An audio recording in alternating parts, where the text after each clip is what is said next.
Mesdames et messieurs, bonsoir et merci car vous êtes de plus en plus nombreux à nous suivre. Voici le flash. Élection à la FECAFOOT, Eto'o a déposé sa candidature à la présidence de la fédération.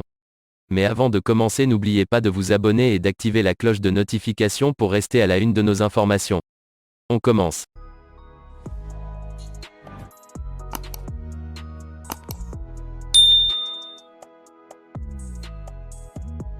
L'ancien attaquant international camerounais Samuel Eto'o a déposé mercredi sa candidature à la présidence de la FECAFOOT, la fédération de football de son pays. En ne manquant pas d'avertir le camp d'en face et ses tricheries. Après Samuel Eto'o, la star du football, du Barça à Chelsea en passant par l'Inter Milan, Samuel Eto'o le dirigeant? C'est en tout cas l'objectif de l'ancien attaquant, qui a déposé mercredi sa candidature à la présidence de la FECAFOOT, la fédération camerounaise de football.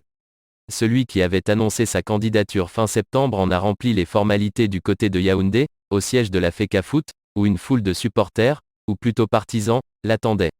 Et le moins que l'on puisse dire, c'est que l'ex-buteur des Lions indomptables a donné le ton.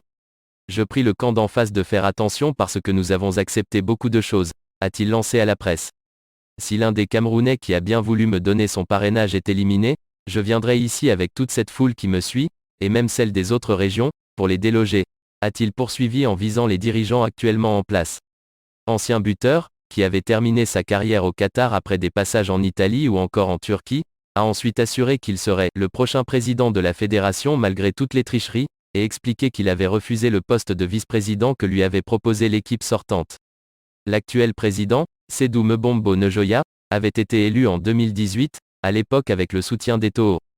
Mais son élection avait été annulée à la mi-janvier par le tribunal arbitral du sport, TA.